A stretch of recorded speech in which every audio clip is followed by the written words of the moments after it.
Thank you, everyone, and good morning. Good morning, all. It is great to see so many of you here today. I want to thank you all for joining us. It is really just so humbling and an honor and a privilege. I know doing this many years with our deputy mayor and so many of my council colleagues, it is just such an important day for us to be here, and it is always inspiring to see so many of our residents who come out, rain or shine, to be here on a day like today to remember so many. I do want to thank Deputy Mayor Herlock. I know we have Councilwoman Lori Price Abrams, who's here, Councilwoman Robin Schlager, who is here. I see our Assemblywoman Alexon Gill, who's here. I know that we have our Mayor-elect who is here. Thank you so much. Our Council-elect, we've got a number of you. Thank you so much for also being here. Our Deputy Manager, Mr. Scantlebury, thank you. Our Chief Todd Conforti, who is in the back. Our Deputy Chief, William Young, who's also in the back. I want to give a big thank you to Michelle Camarada, who's here. Where's she at? Give her a big round of applause for really putting all of this together. I know also we have Crawford Cruz and so many of our other veterans who are here. Let's give them just a big round of applause, folks. Thank you so much.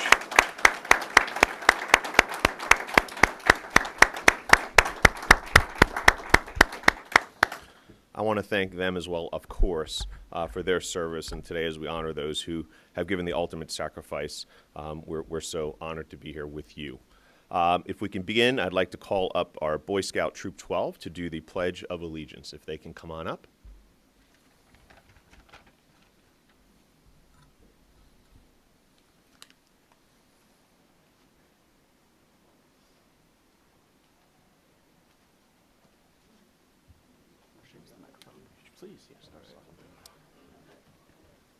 Would everyone please join me in the Pledge of Allegiance? I pledge allegiance to the flag of the United States of America and to the republic for which it stands, one nation, under God, indivisible, with liberty and justice for all. Thank you. Excellent job. Thank you, guys. Thank you so much. Cecily Williams will come on up and do the anthem, please.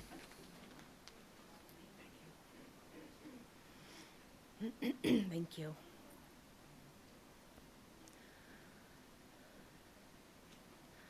Oh, say, can you see by the dawn's early light what so proudly we hailed at the twilight's last gleaming, whose broad stripes and bright stars through the perilous fight o'er the ramparts we watched were so gallantly streaming, and the rocket's red glare, the bombs bursting in air, gave proof through the night that our flag was still there. Oh, say, does that star-spangled banner yet wave o'er the land of the free and the home of the brave?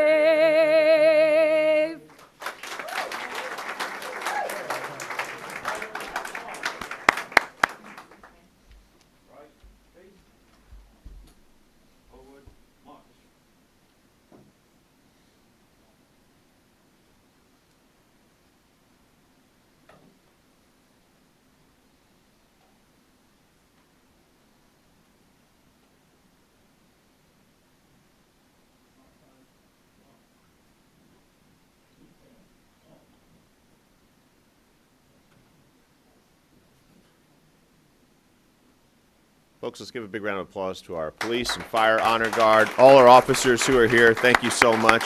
All of our fire departments who are here. Thank you so much. And now I'll turn it over to our Deputy Mayor, Mr. Bill Herlock. Thank you, Mr. Mayor. You all may be seated, please. Good morning to everyone. It's great to see so many of you here. Though the weather may have been dampened this morning, the spirit is alive and well in Montclair and here this morning. Thank you all. Give yourselves a round of applause. I mean, come on now. It is my pleasure now to introduce Deacon Brian Murphy from Bloomfield at St. Thomas the Apostle Church. Deacon, would you please come up for the invocation?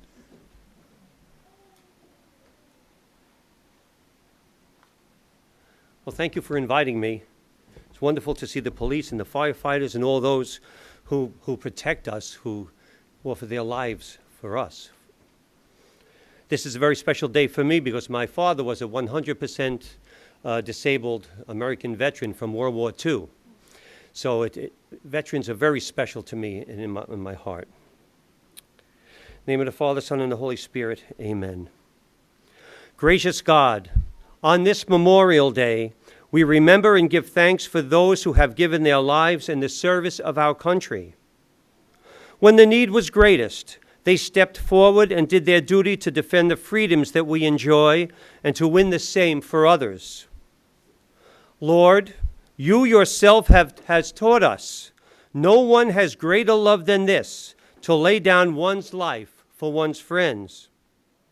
These honored dead gave the most precious gift they had, life itself, for loved ones and neighbors, for comrades and country, and for us. Help us to honor their memory by caring for the family members they have left behind, by ensuring that their wounded comrades are properly cared for, by being watchful caretakers of the freedoms for which they gave their lives, and by demanding that no other young men and women follow them to a soldier's grave unless the reason is worthy and the cause is just. Lord, help us to remember that freedom is not free. There are times when its cost is indeed dear. Never let us forget those who paid so terrible a price to ensure that freedom would be our legacy. Though their names may fade with the passing of generations, may we never forget what they have done. Help us to be worthy of their sacrifice. O God, help us to be worthy. Amen. Thank you. Thank you, Deacon Murphy. I would now like to turn to the next part of our program. Go ahead and turn your pages over.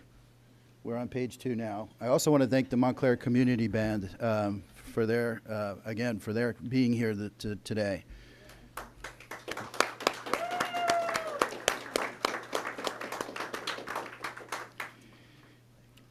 It is an honor and a privilege to be before you this morning as we mark this austere day of remembrance. It's an even greater honor for me to introduce our guest speaker here with us this morning, my friend Cal Trevenin.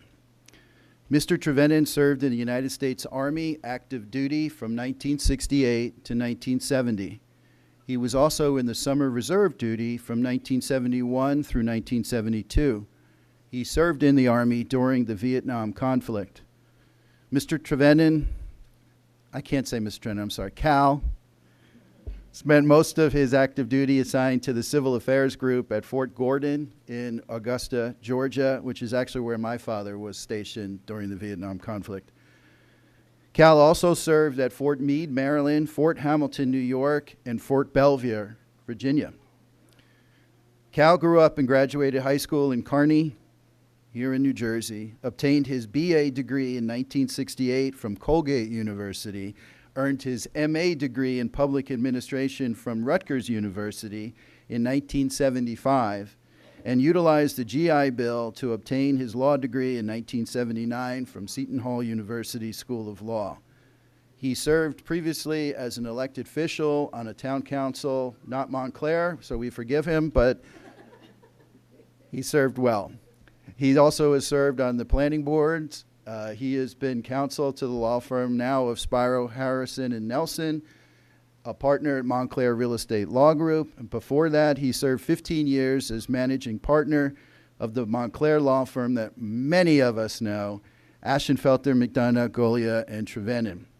He's a past officer and trustee of the Partners for Health Foundation and currently serves as a trustee for the Montclair Foundation. He and his family, many of whom are here today, I see Matt and the rest of the family out there, good to see you all, 35-year residents of Montclair. Mr. Trevenant, we thank you for your service to our nation. Ladies and gentlemen, please join me in welcoming our distinguished speaker this morning, Mr. Cal Trevenant.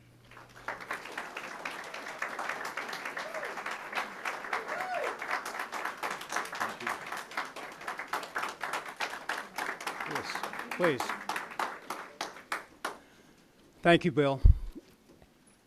Thank you, Mayor Spiller.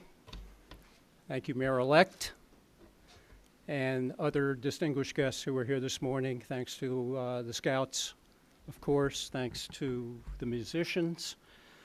And it's, I won't say how my family first learned about this with Bill running into my son in a men's room back about a week ago and saying something about it. But anyway, that's how they're here. Before I start, if I may, I'd just like to, because Bill alluded to the fact I've got some family members here today. So my wife Michelle, I've got. Okay, it'll take too long. My wife Michelle. I've got two of my three children. The third, our younger son, is in a wedding this weekend. But I have our daughter, Brittany, and our older son, Matt, and I have my daughter-in-law, Hillary, and I have our 5 grandchildren here today. So I'm proud about that. I've got Abigail, I've got Emery, I've got Elizabeth, I've got Jack, and I've got Harrison. Hello, Harrison. All right. That's our, we practice our social skills, and I have a youngest grandson, Harrison, so he knows the drill these days. So whenever I say, hello, Harrison, I better hear a hello, Granddad back. So that's the start. Anyway. Good morning to everyone. I have prepared remarks here, so you'll forgive me if I look at these because I'm getting to an age where it's getting difficult for me to remember breakfast, never mind what I'm supposed to say up here today. Happy Memorial Day. Always observed this last Monday in May, its purpose being to honor the brave men and women who made the ultimate sacrifice, losing their lives in the fields of battle while protecting those freedoms we hold so dear. I'm quite certain that many of you present today, far more qualified than I, could be making this presentation here this morning in the council chambers. However, when my friend Bill Herlock called me and asked if I would do it, I actually quipped to him, what happened, the first 9 people turned you down? But I couldn't say no. More importantly, as a proud U.S. Army veteran, I just must say I'm deeply proud, I'm honored, and I'm humbled to be speaking before you today. Many Memorial Days in the past, I've stood out in Edgemont Park, and actually I can remember one time here in the council chambers, proudly and anonymously, like many of you, to honor our lost combat veterans as well as to honor and pay homage to those who have served. And the mayor already gave a shout out, so I'm not going to do that one more time, but that was my time to say I was going to give a shout out to, why don't I do it again? How about a shout out to all of the veterans here today? Stand if you can, and if you can't, raise your hand.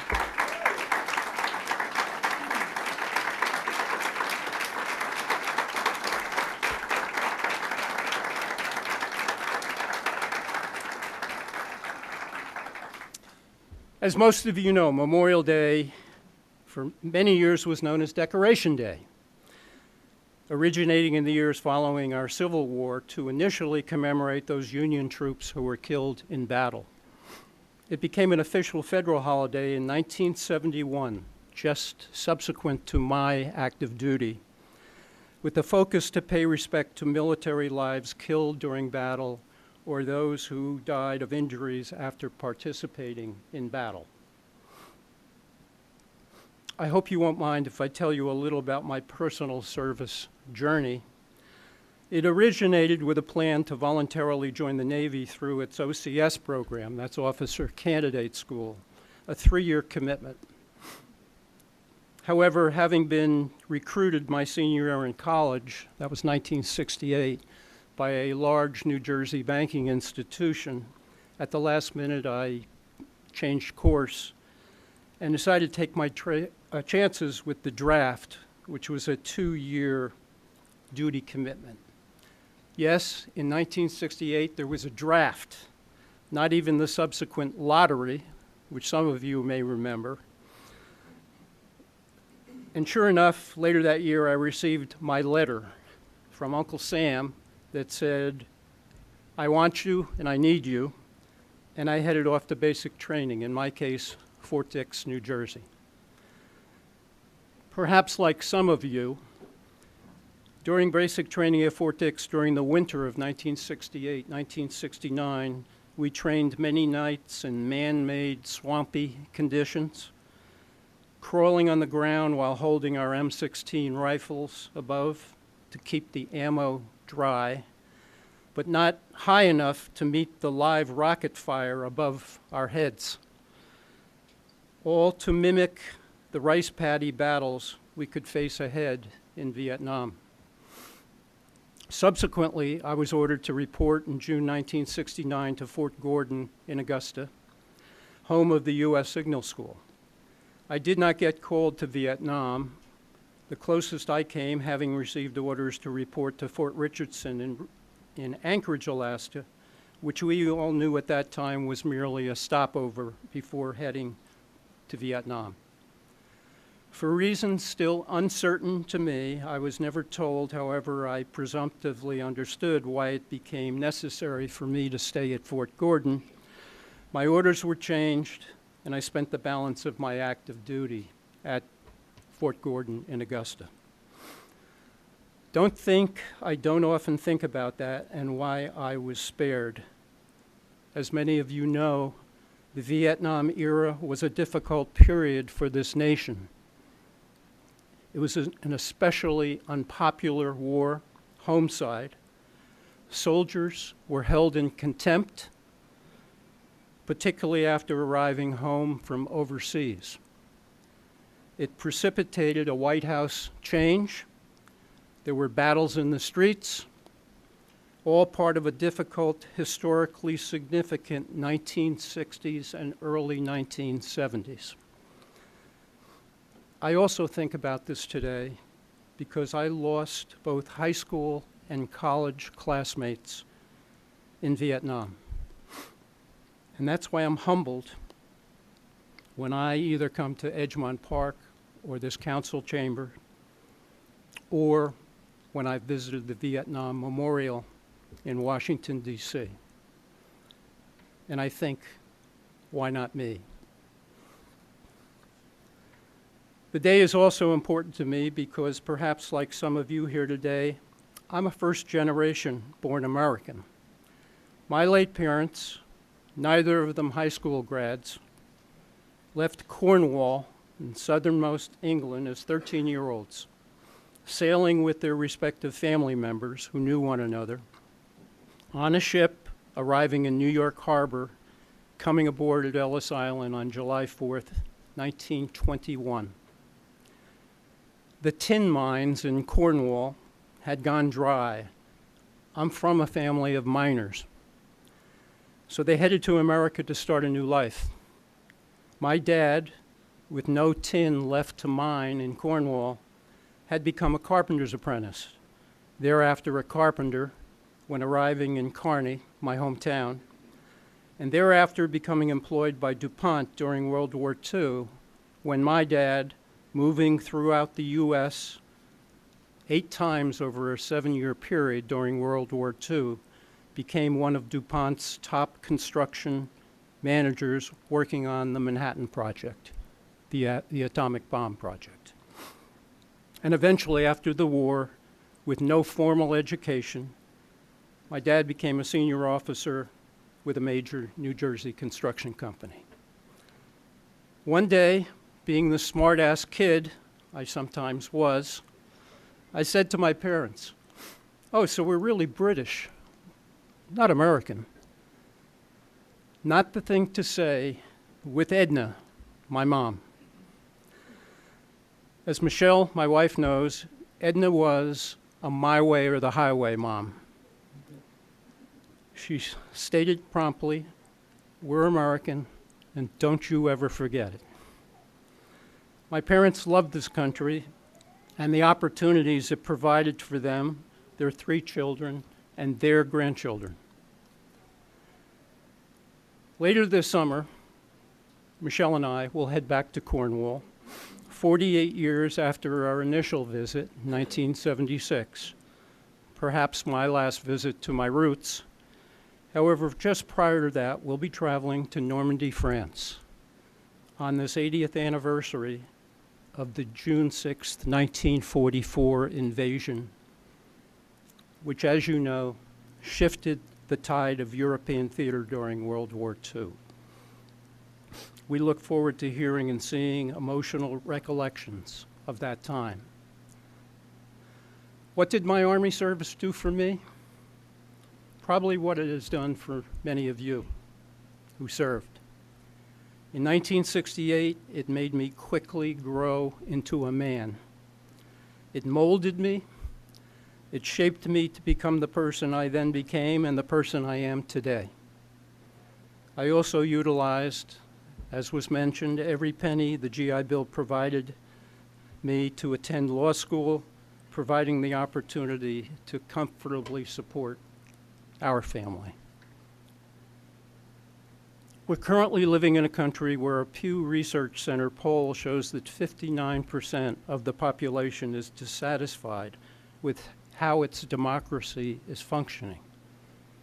Another poll shows that although 9 out of 10 Americans agree with our nation's core principles, yet we're in a period of decline in the public trust of our nation's basic institutions of government. Today is not the day to get into a long-winded debate discussing the reason why that's the case. However, don't think that the rest of the free world isn't watching us with some degree of fear and trepidation. As long as I have this bully pulpit, I want to conclude by saying the following, something perhaps my wife has heard me say previously, usually in dinner conversations with friends, perhaps even after a glass or 2 of beverage. I would like to see our country institute a policy whereby every able person, ages 18 through 25, at some point during that age span, has a 1-year obligation of public service to our nation in one form or another, be it the armed services, a program akin to what my generation knew as the Peace Corps, a public works job at a national or state park, a teaching, counseling, or coaching obligation at a school, especially within our underserved communities, a year of service to your nation to hopefully gain a greater appreciation, or let's face it, in some cases, just a simple appreciation for this great nation which prior generations have worked to preserve and make better despite and notwithstanding its flaws.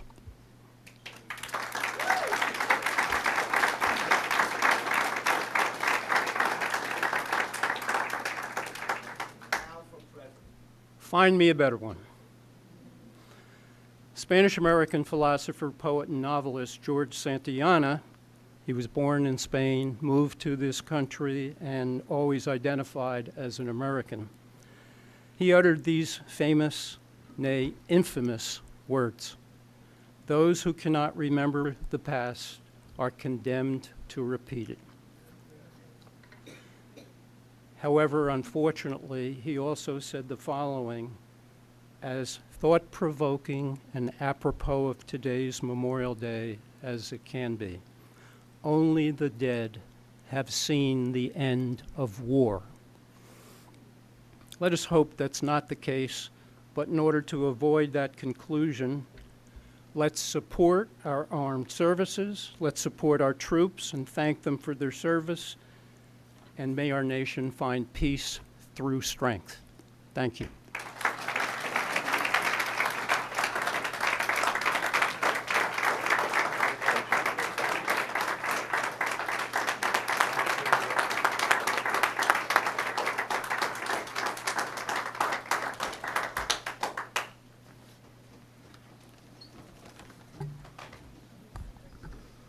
Let's give Mr. Trevena another round of applause, everybody. It was well done. Great job. Thank you. You know, as I often listen to our speakers and listen to you here today, I'm always blown away by how humble, right? So how humble you are in speaking of your journey and speaking of what you've done. And even now, as I speak of you, I see you, having a hard time accepting, just the thanks of a community, of a nation for your service, and certainly your family. That is the legacy we leave, and certainly you've helped to fight for that, for what we've come to hold dear here. So thank you again. Thank you. Thank you. Thank you. Thank you.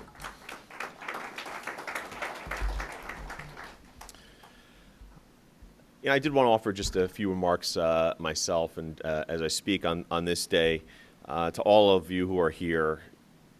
And today, as I looked outside, and certainly with the rain we saw this morning, I thought to myself, here we are today, and given the slightly stormy, right, but solemn skies of Memorial Day 2024, I thought that was pretty indicative of where we are, right, even as a country, right, slightly stormy, but here we are, again, recognizing those who have served and given the ultimate sacrifice. Reflecting on what today means is often so important. I at home have two young children. I've got a 6-year-old and a 4-year-old, and when you have the conversation as to what today's all about, first they say, what are we celebrating? What's this about? And you say, well, it's not a celebration, right?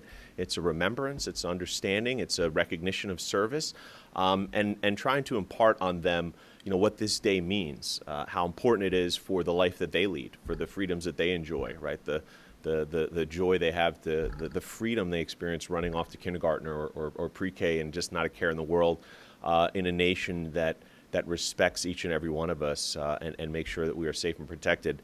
That's part of what this is all about, and you can learn that, age appropriate at all different ages.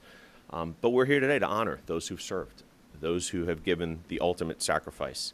And it's individuals who've, yes, shouldered that rifle, fixed that airplane, served food in that mess hall, whatever the assignment was, right? Whatever the assignment is, it's an important part of getting that job done. It's an important piece of making sure that the mission is accomplished, right? That the freedoms are protected.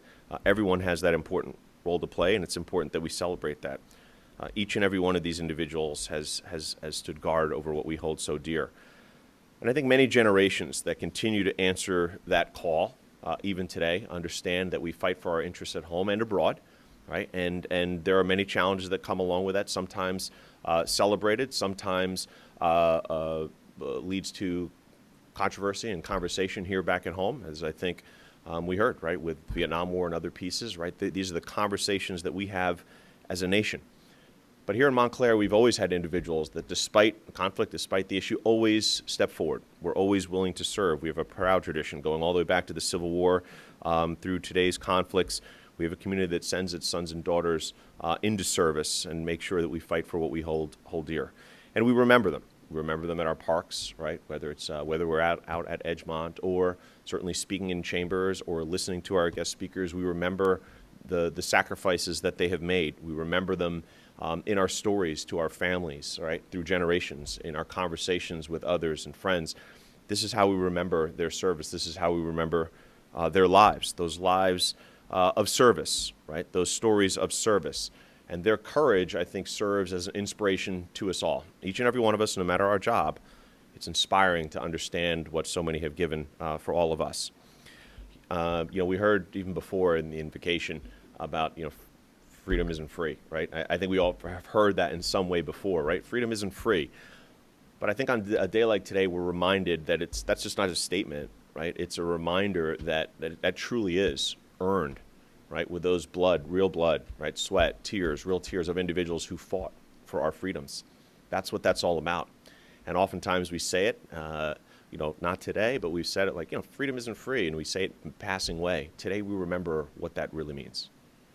Today we look at those who've served alongside sometimes those who've fallen, right? We talk to families who someone hasn't come home, right? And the sacrifices that have been made. That's not being free. That's the sacrifice that is made. So we honor those who've paid the ultimate price, leaving behind grieving families and communities that forever are marked by their absence. These are often individuals, often young souls, who have so much time ahead of them, those who I think have been owed a long and fulfilling life. So we can never forget their sacrifice, those cherished lives cut short, those sacrifices that have been made because they gave their futures so that we could have ours. That is the truth of why we sit here today. They sacrifice so we can be. And their sacrifice is a living legacy, right? They live on through us in what we choose to do with that gift that they fought for and left for us, in how we operate, how we function, and how we present ourselves. And it reminds us, right, to cherish the freedoms that we have that they fought to protect. It compels us to strive for a better world, a world in which we push for peace and understand that war is that last resort to protect the ideals we hold so dear. So we must honor those who've fallen, not just with words, but with our actions. Yes, by supporting our veterans, by nurturing the flame of patriotism, but by also building a future worthy of their sacrifice. We must honor them by showing who we are and remembering what we stand for as a country. And as I listened to the comments before, it struck me that we are a nation right now that is being pulled apart in many ways.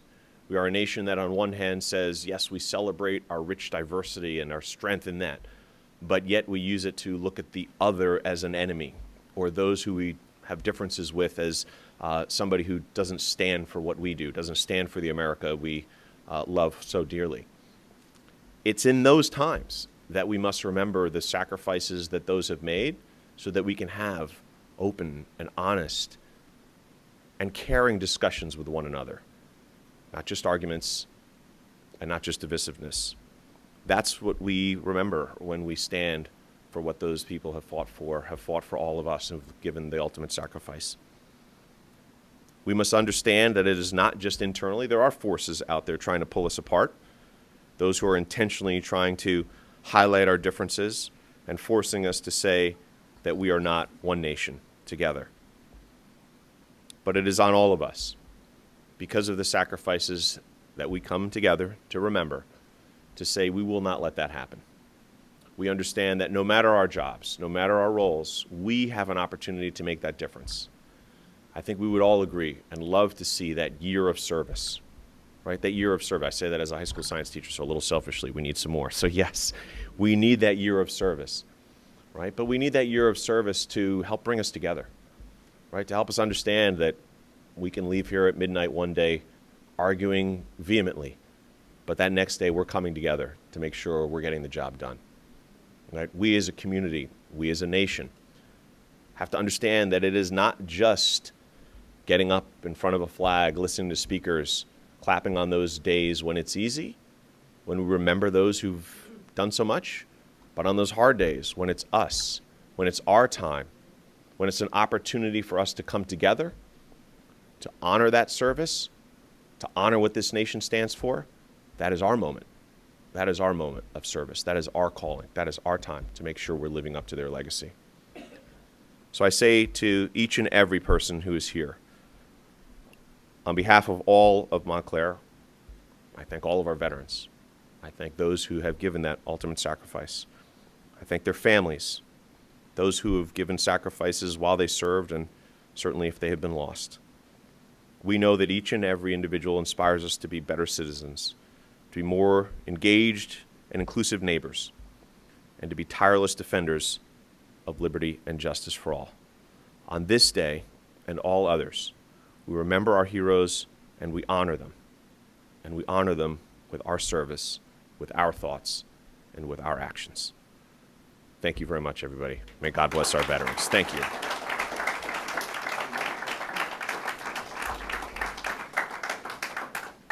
Deacon, if I can have you come back up. Now we're going to bless the wreaths. So I'll ask if you would.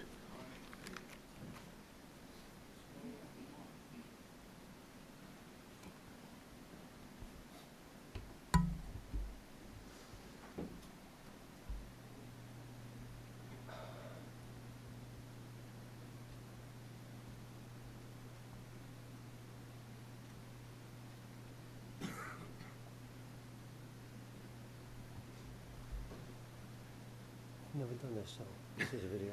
Are we ready? Okay.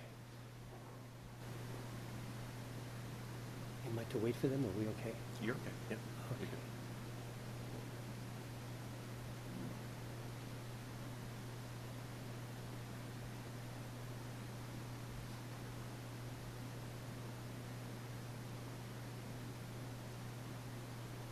Lord, bless this wreath. Bless what it symbolizes. Those who have given their lives for us. Those who have bravery, courage, love of God, love of country.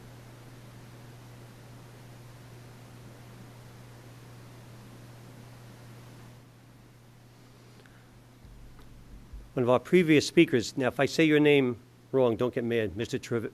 Trevenz? Trevenz, okay. It was a beautiful, beautiful talk. And you had mentioned about going to Normandy. My father's closest friend, I'll be quick because I'm not supposed to be doing this.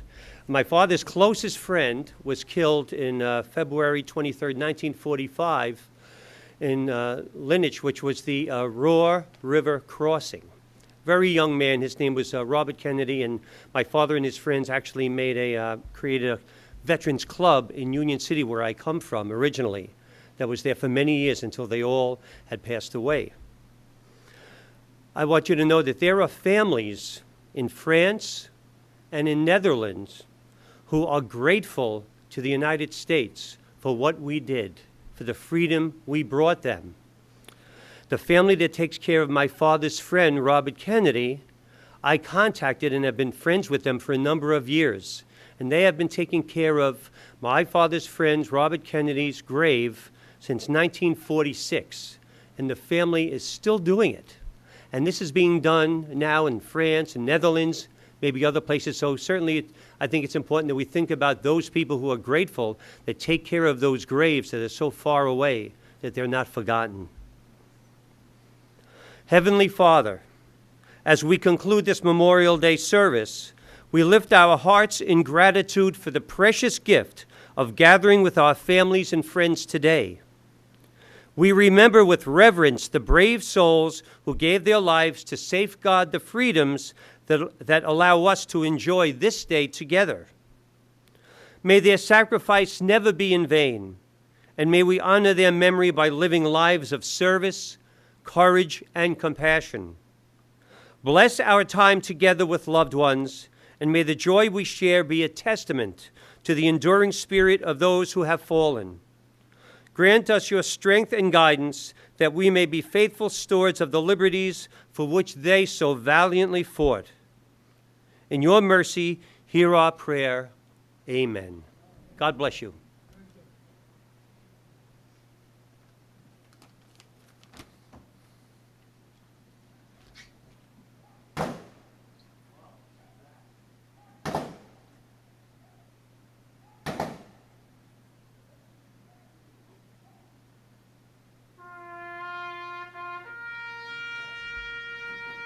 Please rise.